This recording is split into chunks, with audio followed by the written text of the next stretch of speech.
Hello YouTube. We have to repair our little $12 hatchet. Hand axe hatchet. Okay, we'll try to explain how this thing goes together. This is plastic, this is fiberglass, okay? How this works is, this is like a fiberglass combination plastic stuff or whatever, but it's really brittle. See where it's jagged, where it's broke? Okay, this goes inside of the head, okay? So it goes down in the head. Then it goes over this, okay? That's why it's hollow. It goes over this. Then somewhere down in there they had a pin. I'll take some pictures of that. What we're going to do is take 2-part epoxy. We're going to make sure this fits in here good first. You may tap it back and forth. We're going to put some epoxy on it. There is a little metal piece in here on both sides. Can you see where it's kind of shiny there? There, you might be able to see it. We're going to get that drove in here first, okay, so it's flush in here. Then we'll be able to put a bunch of goop on here and shove this together. Then when we're satisfied where it's all together, we're going to drill a hole somewhere.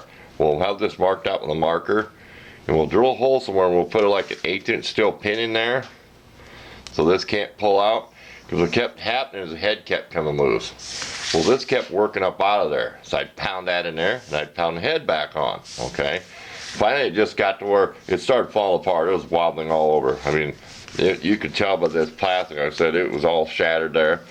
But we can't really blame the manufacturer, because we will take this big hunk of wood carved out.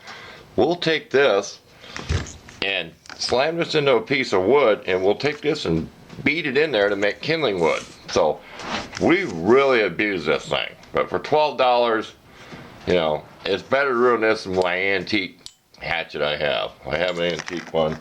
I've made a video on it. It's like a roofer's, carpenter's hand axe, big long handle. We don't want to ruin that. We redid this. We had to go back to using it. Now the paint's off it. Made by Plum. Plug that there, that name.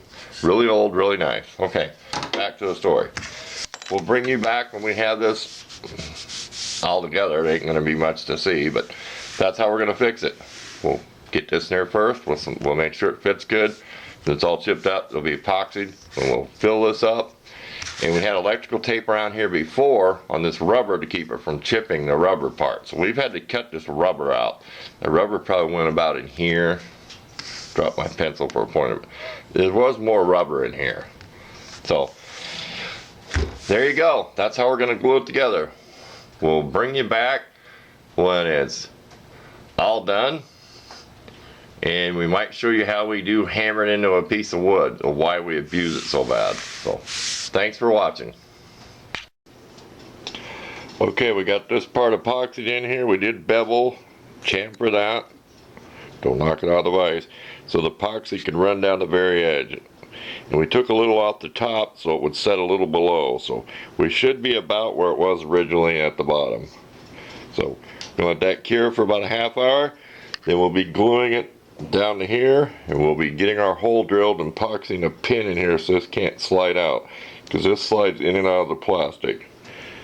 And like I showed before, this black part goes over this yellow part. So stay tuned. Okay, we let it set about a half hour on this part, and then we drove this down in here. It was kind of hard. We had to hammer on the handle up here to get that fiberglass to hammer back into here. So we got a lot of epoxy in here. We'll clean this mess up later. Before it fully cures, take a razor blade scraper, putty knife. So it's all in here. And this is where it was before, because this little step, that's where all the black plastic broke. So it's in there just where it was before. We have this mark where we're going to drill a hole and put our pin in there. So we're almost done.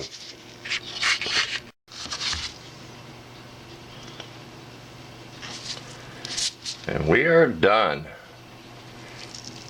Well, this thing's marks from hammering the head back all in a hammer when it kept coming loose. Put our tape back on there. That'll help protect this rubber stuff. I may add some more.